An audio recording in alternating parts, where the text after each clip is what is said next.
First, have you got a reaction to the news overnight that Mr Trump has survived a second assassination attempt?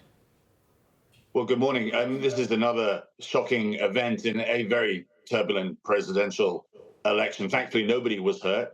Initial reports suggest that this was a pro-Ukrainian activist angry at Donald Trump's lack of support for Ukraine. But America clearly is in a dark place when individuals resort to violence, fire weapons to affect the political agenda in this way. It will raise big questions, I think, about the level of security for all those in public office, not just the two candidates in the presidential race, as we head towards November the 5th. Let's talk about Ukraine, should we, please? Mr Ellwood, why do you think the decision over allowing Ukraine to fire long-range missiles into Russia is taking so long? I really don't know. We must not blink. Let's give Ukraine the military kit without caveats so Ukraine can win.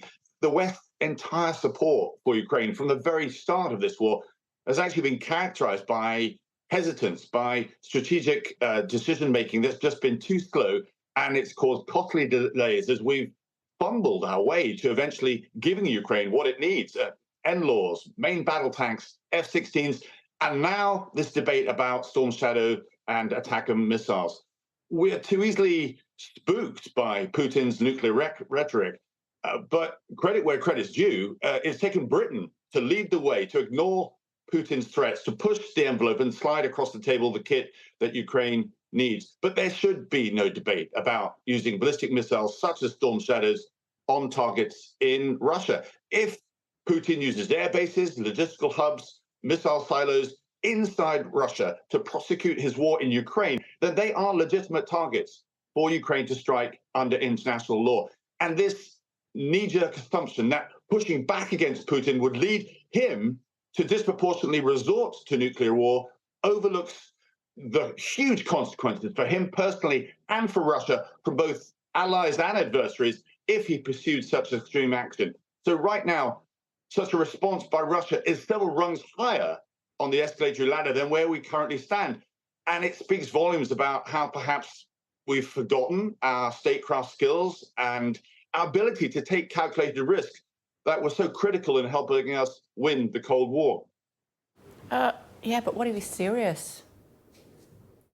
Well, this is where, as I say, this statecraft comes in. Perception matters. Russian power largely comes from the perception of Russian power, of projecting authoritarian strength, looking like, indeed behaving like a threatening superpower. That's what Putin does.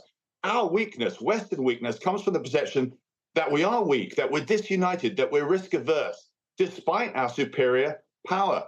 So it is this state of geopolitics where we are today. It encourages Putin's adventurism and his rhetoric and discourages the West from standing firm to confront him. We're too fearful of triggering escalation, as you say, that we simply cannot control.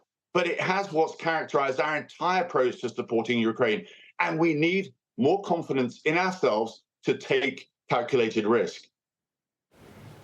OK, over the weekend, Boris Johnson, 5 ex-defence secretaries, all calling on the PM to go it alone when it comes to allowing missiles to be used, fired from Ukraine to specific sites in Russia. Can the UK really go it alone? It can. It needs the approval because of arms export licenses from the United States. But I think that is exactly the compromise that we're likely to see, the use of Storm Shadow without restrictions. But I repeat, the West remains reactive, and we should be on the front foot. We should recognize that this isn't just about Ukraine. This is about Putin at war with the West and indeed with the United Kingdom. And I say, if Britain and America can strike down Iranian drones and missiles heading for Israel, as we did in April, why can't we do the same by protecting Ukrainian civilian infrastructure from Russian ordnance? That's the strong message I would like to see delivered to Putin. Suggestions that Russia has provided nuclear secrets to Iran in exchange for the ballistic missiles, which we know via the Americans that they have. Do you think the US is taking that threat seriously enough? I think it is, but we're tempered by the fact that no outgoing American president, wants to hand more problems to the incoming president. That's why perhaps there's a hesitance of President Biden scared of perhaps that escalatory ladder. But if we better understood Putin, and we see this axis developing between China and Iran as well, what his imperial objectives are to emulate his hero Stalin by Russifying Eastern Europe, maybe we'd more appreciate exactly what he's trying to do, embark on a grey zone war against the West, including the UK. When that penny drops, then we will be, I think, more robust in our stance, realizing that putting this fire out in Ukraine is the easier option rather than allowing Russia to move forward and advance Putin's agenda across Europe. OK, for now, thank you very much. Thank you, Mr Ellwood.